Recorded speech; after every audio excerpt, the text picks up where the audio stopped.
Assalamualaikum warahmatullahi wabarakatuh. Bersama dengan saya Ustaz Mi di dalam segalanya mudah, di dalam PDPC bersama Ustaz Mi, insyaAllah. Amin ya rabbal alamin.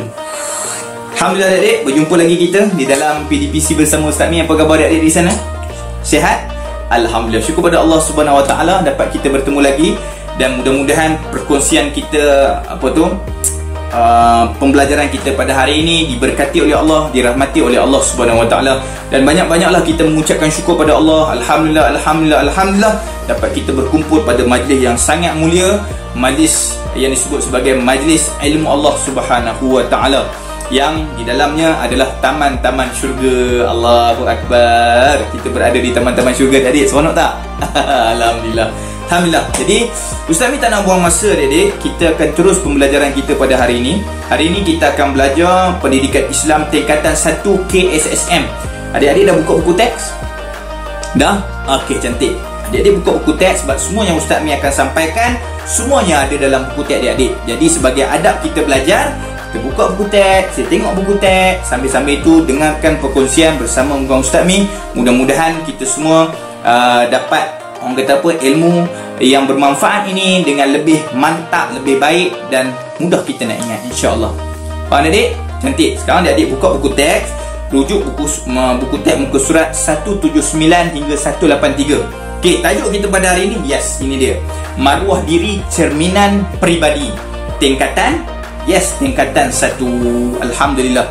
Okey. Jadi sebelum kita nak belajar, jom kita baca doa dulu adik-adik. Mudah-mudahan perhimpunan kita dalam majlis ilmu ini diberkati oleh Allah Subhanahu Wa Taala. Bismillahirrahmanirrahim. Alhamdulillahirabbil alamin.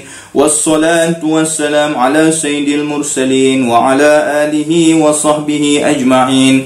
Ya Allah, berkatilah perhimpunan kami pada hari ini, ya Allah. Jadikan kami, ya Allah, hamba-Mu yang soleh dan solehah, ya Allah. Kurniakan kami kekuatan ingatan, ya Allah. Kurniakan kami kebijaksanaan, ya Allah. Kurniakan kami kefahaman yang jelas dalam pembelajaran kami hari ini, ya Allah. Seterusnya kami dapat mengamalkannya di dalam kehidupan kami, ya Allah. Jadikan kami golongan yang berjaya di dunia dan akhirat. Wassallallahu ala sayyidina Muhammad wa ala alihi wa sahbihi ajma'in. Walhamdulillahi rabbil alamin.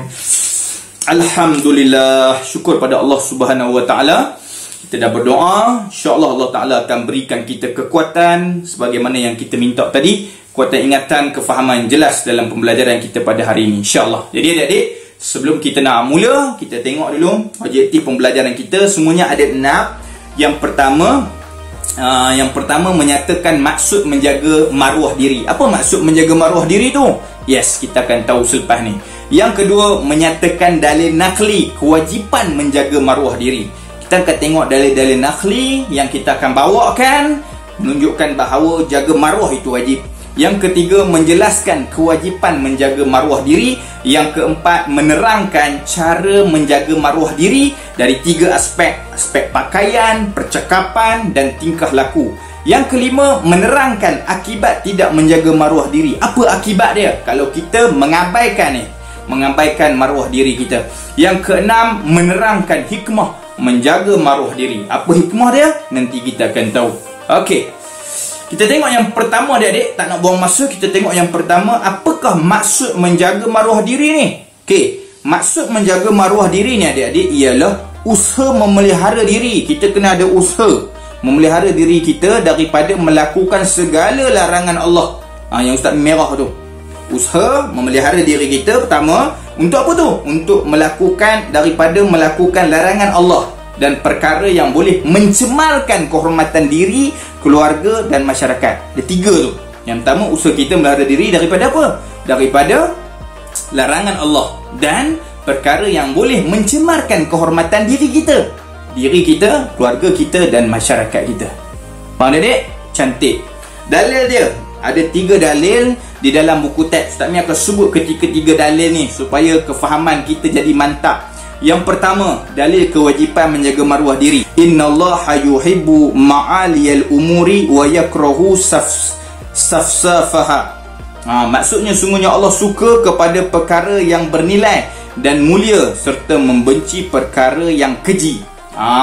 Ini dia. Allah Subhanahu Wa Taala dia suka perkara yang bernilai dan mulia serta membenci perkara yang keji. Itu yang pertama. Yang kedua, Sayyidina Umar Al-Khattab berkata, karumal mu'mini taqwahu wa dinuhu hasabuhu wa muru'atuhu khuluquhu. Sayyidina Umar, sahabat Nabi Muhammad SAW berkata, kemuliaan seseorang mukmin itu adik-adik terletak pada apa? Pada ketakwaan dia, pada agama, pada nilai diri dan maruah pada akhlaknya. Allah, ketakwaannya, agama pada nilai diri dan maruah pada akhlak. Ni semua berkaitan dengan wajibnya kita menjaga maruah diri kita. Dan Ibnu Abbas radhiyallahu anhu berkata bahawa Nabi Muhammad sallallahu alaihi wasallam bersabda, Ani bin Abbas qala la'ana Rasulullah sallallahu alaihi wasallam al-mutasyabbihina minar rijali bin nisa'i wal mutasyabbihati minan nisa'i bir rijali. Apa maksud dia? Ibnu Abbas radhiyallahu anhu berkata bahawa Rasulullah sallallahu alaihi wasallam melaknat rijal, lelaki yang menyerupai wanita, dan wanita yang menyerupai lelaki. Ini semua berkaitan dengan maruah diri yang kita kena jaga dan menunjukkan bahawa wajibnya kita menjaga maruah diri kita. Okey. Cara menjaga maruah diri. Cara menjaga maruah diri adik-adik terbahagi kepada tiga aspek.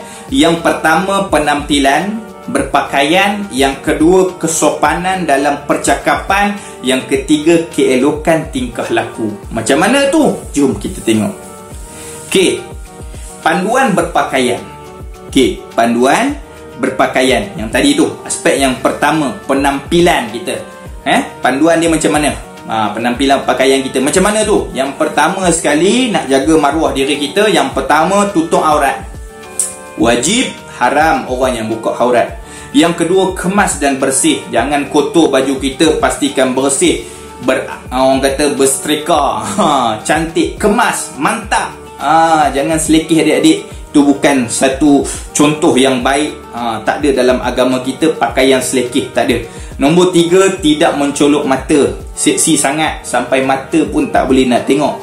Okey, faham dia? Tak mencolok mata. Okey. 4, tidak mengandungi lambang, gambar dan tulisan yang dilarang dalam Islam. Lambang-lambang tak boleh. Lambang black metal, ajaran sesat. Gambar kuda, gambar binatang, sini semua tak boleh. Tulisan yang dilarang dalam Islam. Okey, yang kelima, sesuai dengan tata susila masyarakat setempat. Pakaian tu biar sesuai dengan tata susila masyarakat setempat. Jangan nampak pelik pula. Yang keenam, tidak menyerupai pakaian penganut agama lain. Jangan. Yang ketujuh, tidak menyerupai pakaian jantina yang berbeza. Lelaki pakai baju kurung. Jangan. Ini semua haram. Dan inilah panduan pakaian bermaruah. Ikut 7 ni, maka lengkaplah. Lengkaplah kita sebagai orang Islam yang mengamalkan ajaran Islam pada hal penampilan berpakaian. Aspek pertama. Kita tengok yang seterusnya. Aspek yang kedua, iaitu panduan percakapan yang bermaruah. Kesopanan dalam percakapan. Okey, panduan percakapan bermaruah tu macam mana? Jom kita tengok satu persatu. Ni mudah je adik-adik. Adik-adik semua boleh buat. Tak ada masalah. Tengok yang pertama, cakapan yang sopan dan tidak keterlaluan. Faham kan? Sopan, cakap, tak keterlaluan. Yang kedua, intonasi dan nada suara yang sesuai dengan suasana dan orang yang mendengar. Orang yang dengar pun seronok, jelas, faham, best. Kan? Yang ketiga, bermanis muka semasa bercakap. Senyum selalu, bagi orang suka tengok, kan? Jangan masam-masam. Yang keempat, bercakap perkara yang berfaedah. Biarlah yang kita cakap tu ilmiah, yang memberi manfaat. Tu maksud dia. Yang kelima, memanggil orang lain dengan panggilan yang disukai. Biar orang yang kita panggil tu, dia suka dengan panggilan yang kita beri pada dia. Jangan panggil yang dia tak suka. Panggilan tak suka, contoh dia gemuk, kita panggil, "Oi gemuk." Mana boleh. Itu memang dia tak sukalah. Okey, yang keenam, menghindari perbuatan bercakap bohong, mengumpat, mengadu domba, memfitnah, berkata-kata lucah. Ni semua perkataan yang perlu kita hindari dalam percakapan kita. Yang ketujuh, tidak memungkiri janji. Yang ke-8, mengucapkan salam ketika bertemu dan berpisah. Dan yang ke-9, membudayakan ucapan terima kasih. Tadi percakapan. Aspek yang ketiga ni tingkah laku. Okey, tingkah laku. Yang bermaksud keelokan tingkah laku tu. Panduan ni macam mana? Okey, yang pertama mengamalkan budaya berjabat tangan, salam selalu. Sekarang tak boleh lah. Kita dalam PKP ni tak boleh salam. Just letak kat dada je. Tak ada masalah. Nanti dah elok balik, salam balik. Yang kedua, meminta izin sambil menundukkan badan apabila lalu di hadapan orang lebih tua. Tu adat kita adik-adik. Jumpa orang minta lalu, tunduk. Itu. Yang ketiga, menzahirkan perasaan belas kasihan kepada orang yang lebih muda. Orang muda ni kita kena banyak belas kasihan. Jangan terus benci kalau dia buat salah dan sebagainya. Kesian dekat dia. Beri tunjuk ajar dekat dia. Beri panduan dekat dia. Kita sebagai orang berpengalaman, kita bagi tahu nasihat-nasihat yang baik untuk mereka ni. Yang keempat, mematuhi adab dan undang-undang di jalan raya. Okay? Yang kelima, menolong orang yang memerlukan. Orang-orang yang perlukan pertolongan, kita tolong. Contohnya orang buta, orang kurang upaya, orang fakir dan miskin. Ni semua orang tak berkemampuan. Susah nak jalan, tak boleh kan. Orang buta kan, kurang upaya, kita kena banyak bantu mereka. Fakir miskin, kita banyak-banyak bantu mereka. Dari sudut harta benda kita ada, kita sedekahkan. Itu dia. Yang keenam, menggunakan harta dan wang dengan bertanggungjawab. Jangan bazirkan dan jangan letakkan ataupun berikan duit tu pada perkara yang tidak bermanfaat. Yang ketujuh, menzalimi haiwan. Jangan kita terajang haiwan tu sampai terpelanting. Dia datang kat kita, rimah aku terajang. Tak boleh. Yang ke-8, menjaga kebersihan alam sekitar. Jaga, jangan buang sampah merata-rata. Ke-9, menggunakan media sosial dengan berhemah. Gunakan sebaik mungkin media sosial. Boleh gunakan untuk dakwah dan sebagainya. Guna dengan penuh berhemah. Yang ke-10, menjaga batas pergaulan antara lelaki dan perempuan. Jaga batas pergaulan, adab-adab dia. Jangan bertepuk tampar. Jangan cakap benda-benda hal-hal yang lucah. Hal-hal yang tidak bermaruah. Faham adik? Cantik. Alhamdulillah. Okey, contoh tingkah laku bermaruah. Ini antara contoh tingkah laku bermaruah yang adik-adik boleh buat. Yang pertama, menundukkan pandangan, menjawab salam, mencegah kemungkaran, menyuruh berbuat kebaikan. Yang kelima, menahan diri daripada menyakiti orang lain. 5, adik-adik genggam, adik-adik buat. Inilah tingkah laku yang bermaruah, yang menyebabkan orang respect dekat kita adik-adik. Sebab amalan kita ni, sebab tingkah laku kita ni ada satu tingkah laku yang sangat mulia, yang sangat dianjurkan dalam agama kita. Faham adik? Cantik. Okey, kita tengok tingkah laku bermaruah. Ni contoh berdasarkan hadis Nabi Muhammad sallallahu alaihi wasallam. Kita tengok hadis yang pertama. An Abi Sa'id Al-Khudri anin Nabi sallallahu alaihi wasallam, "Iyakum wal julusu ala turuqat, faqalu ma lana buddun innama hiya majalisuna natahaddasu fiha. Qala fa idza abaitum illa al-majalisa fa'atu at-tariqa haqqaha. Qalu wa ma haqqu at-tariq? Qala ghaddul basar wa kafful adza wa raddus salam wa amrun bil ma'ruf wa nahyun 'anil munkar." Maksudnya Abu Sa'id Al-Khudri berkata bahawa Rasulullah SAW bersabda, janganlah kamu duduk di tepi jalan. Mereka berkata, kami tidak dapat mengelakkannya kerana di situ tempat kami berbual. Tu jalan kami, tempat kami berbual, lalu lepak-lepak kat situ. Lalu Rasulullah SAW bersabda, sekiranya kamu terpaksa duduk juga kat situ, nak juga duduk kat situ, maka tunaikanlah hak jalan. Apa hak jalan tu tadi? Wa ma haqqut tariq, disebut tadi kan. Mereka bertanya, apakah hak jalan? Ni dia adab-adab dia. Ada contoh yang disebut sebagai contoh tingkah laku bermaruah. Apa dia Nabi cakap? Menundukkan pandangan. 1. Menahan diri daripada menyakiti orang lain. 2. Menjawab salam. 3. Menyuruh berbuat kebaikan. 4. Mencegah kemungkaran. 5. Yes, 5 ni adik-adik kena amalkan dalam kehidupan adik-adik. Ini hadis dia, hadis sahih. Kemudian kita tengok hadis yang kedua.